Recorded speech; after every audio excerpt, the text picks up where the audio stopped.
Selamat datang lagi di podcast Kualisem 7. Oi.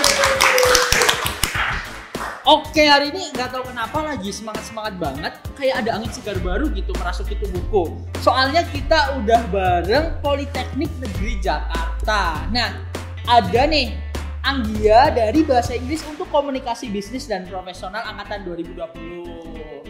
Halo teman-teman semua. Aduh, suaranya lembut banget gitu ya. Ada juga Mas Raditya Akmal dari Teknik Sipil 19. Halo Radit, situ. Khas banget suaranya ya Mas Radit. Nah, aku mau tanya nih ke Anggia dulu nih. Gimana sih rasanya kuliah semester 1 online? Rasanya kuliah tapi kayak nggak kuliah. Oh gimana tuh kuliah tapi nggak kuliah tuh gimana sih? Belajar tapi kayak ini beneran gak sih? Kok belajar apa gitu loh? Oh gitu. Gak pernah kesana, mempelajari apa gitu. Berarti kamu belum pernah kesana sama sekali Sama ya? sekali. Tapi udah selayang pandang lihat kampusnya lewat ospek udah. Oke. Mas Radit nih yang udah pernah mencicipi rasanya kuliah di sana secara langsung. Gimana sih Mas bedanya kuliah offline dan online di PNJ? Untuk bedanya ya jelas di kelas itu kan beda pasti rasanya dari online sama offline. Kita juga nanya susah juga kan kalau online karena delay lah apalah masalah koneksi juga. Terus praktek juga Politeknik kan terkenal sama prakteknya nih, tapi dengan adanya online nih jadi ya gitu prakteknya jadi kurang dapet. Berarti selama online nih belum praktek ya Mas? Atau gimana nih? Udah, tapi prakteknya online gitu. Oh, jadi nggak greget gitu ya? Kayak. Iya betul. Oke. Nah, buat Mas Radit nih, gimana sih Mas lingkungan kampus dan biaya hidup di PNJ yang kata-katanya nih, PNJ mahal, Jakarta mahal, bener nggak sih gitu? Gini, biaya hidup di sekitar kampus itu pertama pengaruhnya dari gaya hidup kita juga. Kalau kita mau gaya hidup yang sederhana ya bisa, ada kok maksudnya ada yang mendukung itu kayak ya warteg atau tempat makan banyak juga yang murah. Untuk kos juga banyak pilihannya, mau yang mewah juga ada, yang sederhana juga ada, itu tergantung kitanya aja. Terus buat lingkungan kampusnya gimana tuh Mas? Kayak temen-temennya, terus lingkungan sekitar kampusnya tuh gimana sih Mas? Lingkungan kampusnya? Kalau untuk dari teman-teman jelas karena ini kampus di Depok ya, jadi ya isinya kebanyakan itu Depok, Bekasi, Bogor, Jakarta. Oh. Itu untuk mahasiswanya. Terus untuk sekitarnya itu kan ya kita tahu Depok lah, banyak apa ya, banyak yang ditawarin gitu. Kayak lengkap aja gitu, mulai dari makanan, tempat tinggal atau fashion atau apalah, itu banyak lah.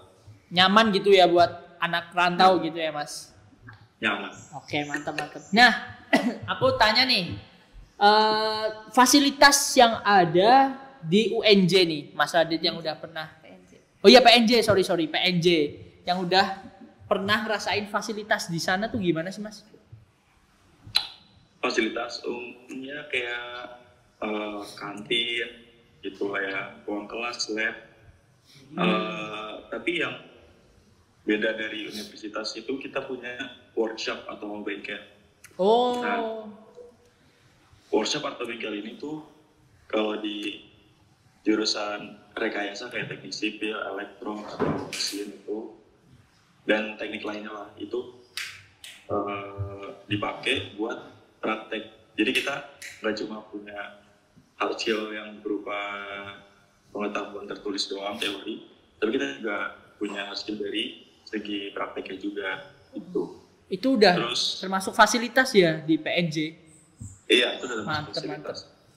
Terus apa lagi nih Mas? Paling untuk transportasi, PNJ juga punya bis sendiri sih. Wis, mantap. Ini gabung, ini kan kampus ini kan ada di area UI ya. Jadi kita juga punya Bikun yang kayak UI itu, tapi namanya Dipol. Oh. Mantap. Buat transportasi dari kampus untuk ke halte busway atau ke stasiun KRL gitu. Mantap. Lengkap juga ya fasilitas di PNJ ini. Nah, aku mau tanya nih ke Anggia yang jadi maba baru di PNJ. Kamu tuh masuk lewat jalur apa dan seberapa ketat sih? Kalau aku masuk lewat jalur SBMPN namanya. Itu seleksi bersama masuk Politeknik Negeri. Harusnya itu kayak SBMPTN, dia pakai tes TPA gitu. Cuman karena pandemi jadi pakainya nilai rapot. Nah, itu aku nggak sengaja banget lihat scroll Instagram, tiba-tiba ada itu tuh pembukaan Politeknik. Ini nggak pakai nilai rapot nih. Ya udah deh cobain. Ternyata keterima. Berarti lewat jalur nggak sengaja gitu ya? Lewat jalur nggak sengaja. Oke, buat adik-adik Semada 21 yang berminat melewati jalur nggak sengaja, silakan adik-adik tidak usah belajar, tinggal lihat kayak gitu. Oke, bercanda. Tapi ketat nggak sih? Menurutmu Kalau aja nih. Jurusan aku ya. Jurusan aku itu kan baru. Jadi dia tuh pertama kali ada 2019. Satu-satunya di Indonesia tuh jurusan dia ada di PNJ, Dispro. Nah, itu untuk angkatannya sendiri tahun ini cuma 56 orang. Dari SBMPN itu cuma 12 orang yang keterima. Cuman aku nggak tahu peminatnya berapa sih. Cuman SBMPTN juga 12, SNMPTN kayaknya juga. Jadi kayaknya termasuknya ketat sih kalau Termasuknya menurutku. ketat. Nah, kalau teknik sipil sendiri gimana nih Mas Radit? Ketatnya gimana sih? Keketatan masuknya itu gimana?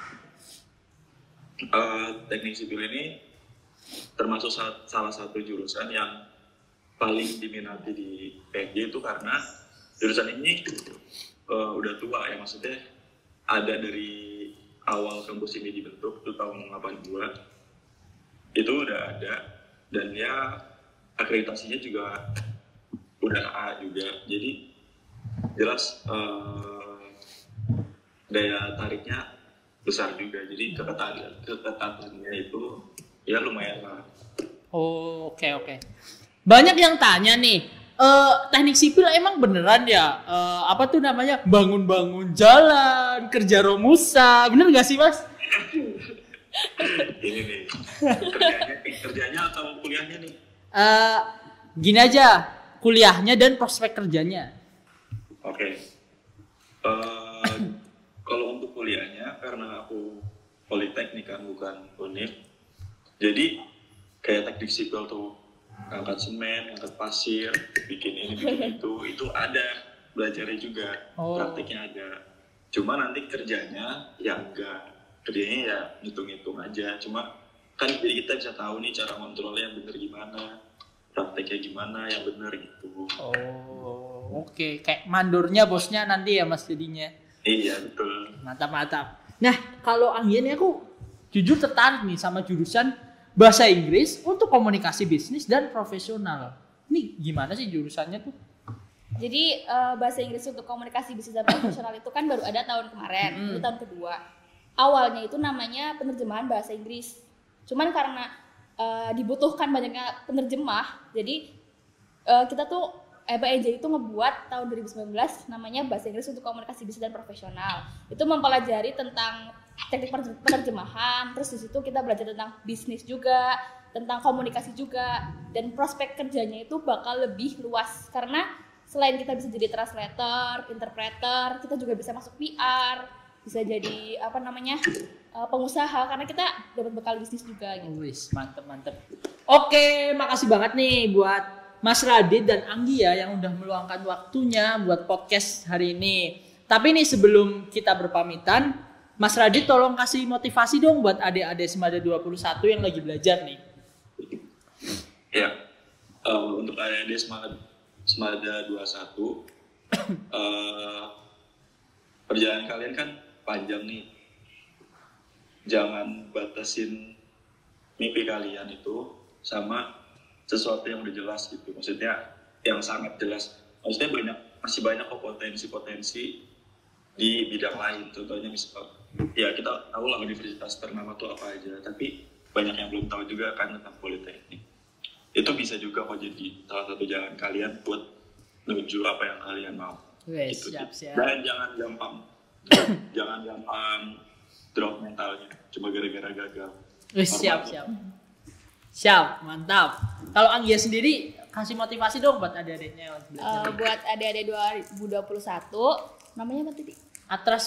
Atraspera. Semangat belajarnya, jangan stres-stres lah, dibawa santai aja. Percaya aja sama Tuhan kalau kita bakal dikasih yang terbaik. Kalau kita percaya pasti kita bakal nemu jalannya gitu. Mantap. Karena aku udah ngerasain sendiri gitu loh. Dengernya aja aku langsung mau tobat gitu rasanya ya. Oke, makasih banget nih buat Mas Radit, buat Anggia sekali lagi. Dan makasih juga buat adik-adik Semada 21 yang selalu setia dengerin podcast-podcast dari Panitia Coalition 7. Jangan lupa selalu semangat belajar dan selalu semangat berdoa. Dan sampai jumpa di podcast-podcast selanjutnya.